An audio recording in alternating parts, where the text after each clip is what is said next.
City of the Great Machine puts exactly 2 spins on the hidden movement genre. These are games of hide and seek, but still cool for adults to play, where one hidden player tries to move in secret and the others try to find them. And that's trick number 1. In City of the Great Machine, it is the many who are hidden, the rebellion, the resistance, the plucky heroes who try to overthrow the shackles of an evil AI. And here comes trick number 2. This is a hidden movement game. Okay, that didn't make any sense. They're all hidden movement games. What I mean is that the people you are looking for are not hidden. You know exactly where they start their movement, and eventually you'll find out where they're going. But the movement itself is hidden. And I'll explain why that's cool after you eat your vegetables.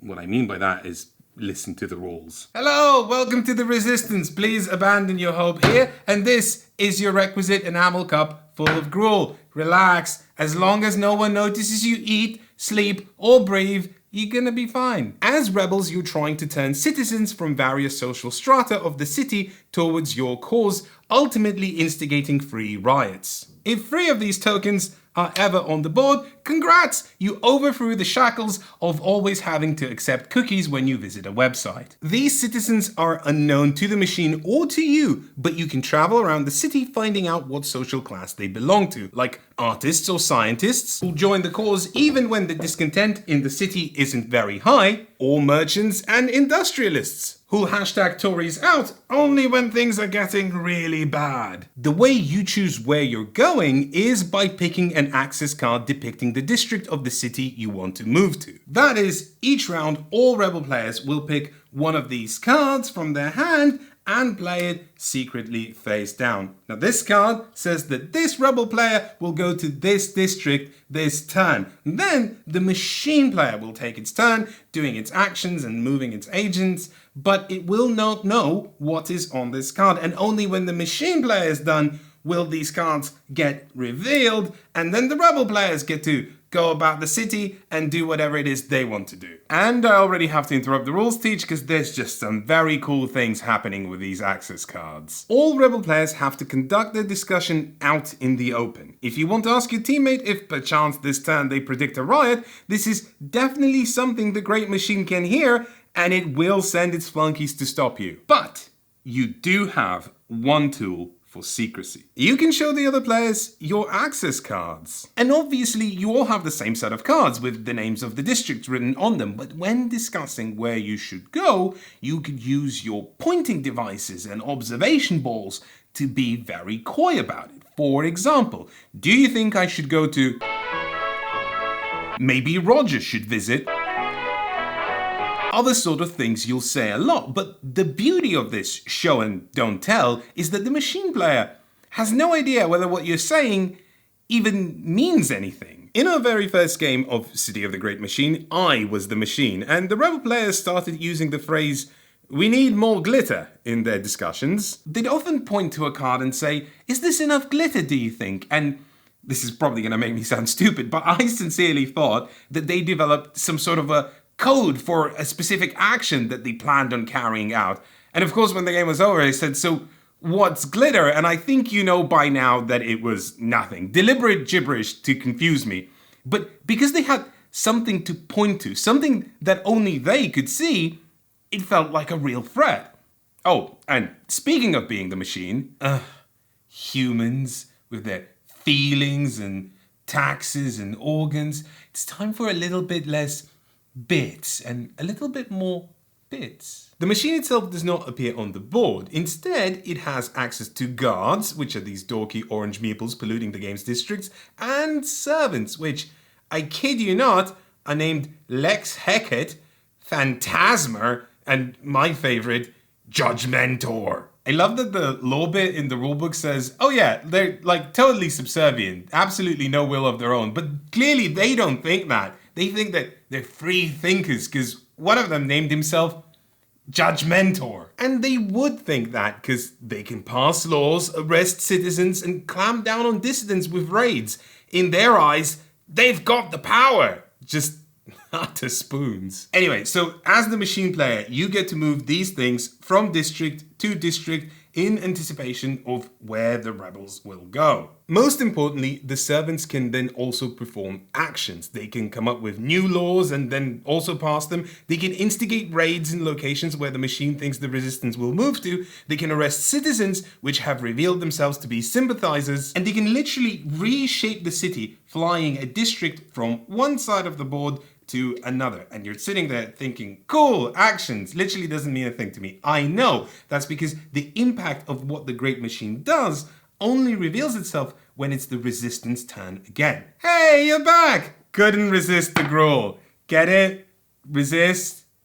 Never mind, I'll explain later. First, every resistance player needs to move their miniature to the district depicted on the access card. So if I pick the Grand Citadel for Mustafa, I would need to move him from here to here. I can plot whatever route I like, but for each district I leave, I have to pay 1 trust per upright orange guard in that district. This likely isn't a problem if you're staying in the same place or moving just 1 district over. But remember, between you picking where you are going and actually getting there, the machine player did things like, for example, rearranging the districts of the city.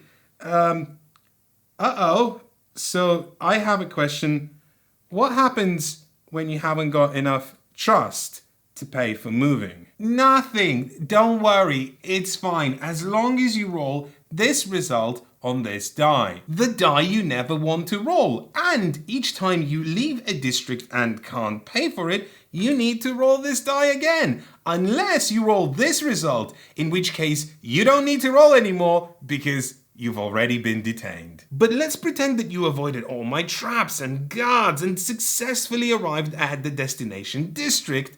The district my servant put a raid token in. Congrats! You're once again detained. Which brings us to the last concept I need to explain to tie all of this together. How do you win as the Great Machine? Each time you detain a resistance member, you have a choice. You can either immediately end their turn and get some bonuses, or you can advance the master plan.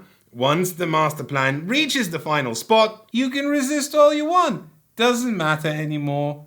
Everything is as it should be. So let's talk about those 2 tricks again, the hidden being the many and this stop-start hidden movement and what that does to the genre. There's a promise in each of these boxes of a tantalizing cat and mouse game, one player making secret moves, confounding and confusing pursuers, the others stalking, surrounding and capturing their prey. It's as good as adult hide and seek can get. But they don't always shake out like that. The premise is true, but the execution often leaves one side wanting. Many hidden movement games seem incapable of escaping the fact that playing one of the sides, either the hider or the seekers, is just a bit dull. And it is mostly playing as the hidden player that is filled with tedium. When the stakes are high, when they're about to catch you, those moments are tense, but they tend to happen towards the end of the game. Otherwise, most of the time you're just drawing a route and executing it. You do get to listen to the hunters discuss and scheme, and you can adjust your plans according to that. But when I hear that, that to me sounds like you're listening to other people play the game rather than doing much play yourself. City of the Great Machine flips it on its head, and by doing that, you still get to listen to the resistance scheme and cavort, but you're also deducing, because every time you figure out where one of them is going, you get to advance the master plan, and that's obviously one step closer to winning, but you also get to turn this wheel around. But that's just the first layer of braining, because the climb on the master plan ladder is long, and strategies for reaching the top are plentiful. You could notch this dial one step up every time you catch them, but then you're leaving them to do what they want. Instead, you could just focus on one resistance member and constantly raid all areas around them, make them feel isolated and like you know what they're doing and like you're constantly one step ahead. And then every time you catch them, instead of advancing the master plan, you just stop their turn. They don't get to do anything. But also, you get to take away their access cards, restricting their traveling options to just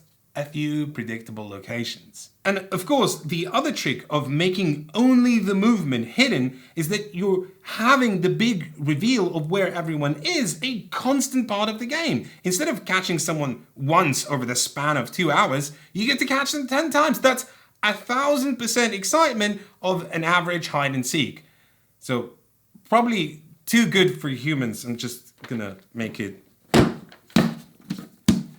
illegal. As resistance players, you'll pitch an access card and then tense up for like a good 5 minutes watching the great machine decide where to put the raid token. But as soon as the machine finishes its moves, you go, even if it caught you. Because unless it was an absolutely disastrous turn, you can still do things. You have actions too. You can disband the machine's directives. You can move districts just like the machine. You can peek at the secret identity of citizens, move the citizens around the map, and you can start a riot. 3 successful riots will immediately win you the game, permanently dethroning the AI. Vive la resistance, etc., etc. Every time you start a riot, you'll flip over the secret identities of the citizens in that district. I mentioned at the beginning of the game that citizens belong to various social stratas, and whether they support you or not depends on the level of discontent. So when you do flip them over during a riot, you will count up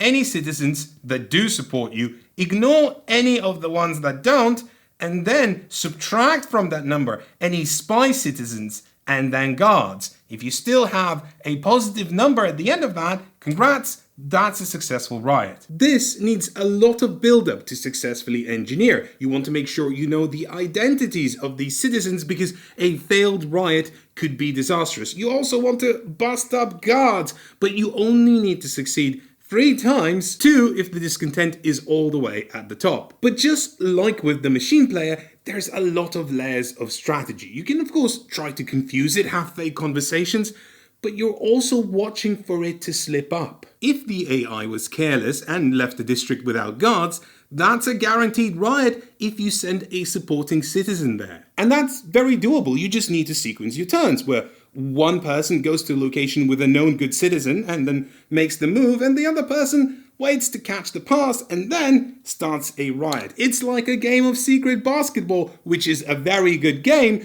that I just invented. And it does have to be secret, because if the robot gets even an ounce of wind of what you're doing, raid, and the party is over. Wait a minute. Why did Despot GPT leave that location without any guards? Oh no, it's a trap, isn't it? Unless it wants me to think it's a... At the beginning of the game, all these locations and citizens are sort of meaningless and nebulous. And since it's very open and there are a lot of competing strategies, it could be hard to know what to do. Which is where we arrive at the event deck. And I can't believe I'm going to say this, but I love the event deck. These cards are an extra layer of story and puzzle that make each round feel distinct. You draw them at the beginning of the round, and they will change up a cardinal rule of the game and also offer a way for the machine to advance the master plan once. And very often, both of these elements are tied together. For example, the ostentatious amnesty event says that if the machine player frees 2 arrested citizens at the end of the round, that's one step closer to world domination. At the beginning of the game, 3 random citizens are arrested by default, and because of various vagaries, when you encounter this card, that number is probably going to be the same. The card also says that a resistance player may free an arrested citizen as long as they're in any of these 4 major blue districts. So the resistance plan is clear. Go to major districts, free citizens, stop the master plan. But the problem with that is that the resistance plan is clear. They will go to major districts, free arrested citizens, stop the master plan. So then as the great machine, I can go raid, except if they know that I know that they know, do then you know that I know that they know that... Wait, I see what's happening. You're trying to confuse the robot with a logic loop. Not gonna work. I know exactly what to do. I'm just gonna... City of the Great Machine is not alone in putting a spin on the genre. Pretty much every hidden movement game does that, but when you start comparing them, that's when you start to realize whether this is going to work for you. Mind MGMT, for example, leans heavy into deduction. If the hidden player was here on turn 7, here on turn 8, then must have gone there, and then there, and then there, and so on. In Beast, just like in City of the Great Machine, the hidden movement is also segmented by forcing the hidden player to constantly reveal themselves. but the screen and cards that track their movement still rooted in route tracing. Whereas here, the deduction is for all intents and purposes absent. You're not Hansel and Greteling the breadcrumbs, you're reading tea leaves and poker faces. And the event cards do add additional complications and puzzles, but it's never about logic. It's about getting a feel for the game state and what your opponents are trying to achieve. And in that way, it's more akin to a social deduction game, like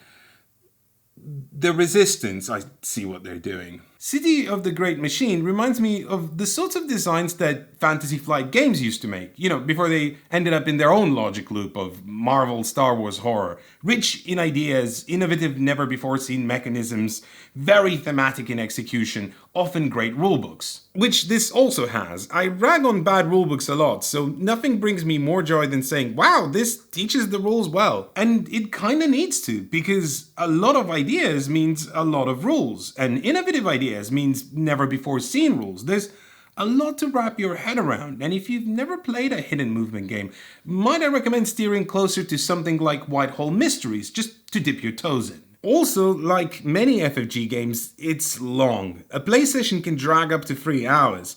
Each round being a new puzzle helps with that, but I feel like this could have easily shaved 45 minutes of playtime and been the better for it. And you might say, okay, just reduce the player count, it's shorter. But if I had to call it, I'd say that this is strictly a 4-player game. It thrives on people showing cards to each other and talking out loud about them. In a 2-player game, one person controls all 3 resistance fighters, so for that to work, you'd have to ask them to talk to themselves out loud. And hey, that could be fun, but I just don't think most people are comfortable with that. Yet. 3 players is probably better. We didn't try it because then there's that weird split where one player controls 2 characters and another one doesn't. Just a touch awkward. As any Kickstarter game, it's full of modes. Solo mode, co-op mode, and they work, they're fine. But the strength of this game is when one player is pitted against 3 others. I do have to give the theme points for giving the AI role to a deck of cards, but it turns a stodgy game that's lively into a stodgier game that's more mechanical. Whilst I'm on criticisms, I quite like many of the pieces, but there's a few accessibility quirks that make the production feel very 2013.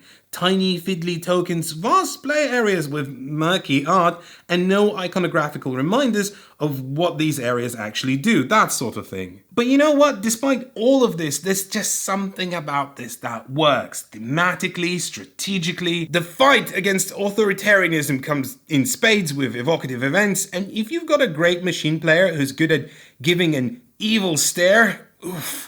Winning combo. What's even winnier is that you'll hand the role of the scheming AI to your mate Colin, who in his spare time likes to go on hikes and gets very heated in his opinions about Eurovision. He's a fine lad, but he's got no master plan, and there's something very Wizard of Oz about that just rings true. Authoritarians want us to think that they're so much smarter, all-seeing and powerful, but really, they're just Colin. Mostly, I'm just very impressed with how many clever tricks this design holds and how it subverts expectations of an established genre to make every role feel exciting, tense, and deliver a finale that feels like a culmination of a master plan well executed. If you want to find out about more hidden movement games, we've chatted about these 2 games on our podcast, Talk Cardboard. And if you become a member of our Patreon, you'll get a bonus episode of Talk Cardboard every time a main episode comes out.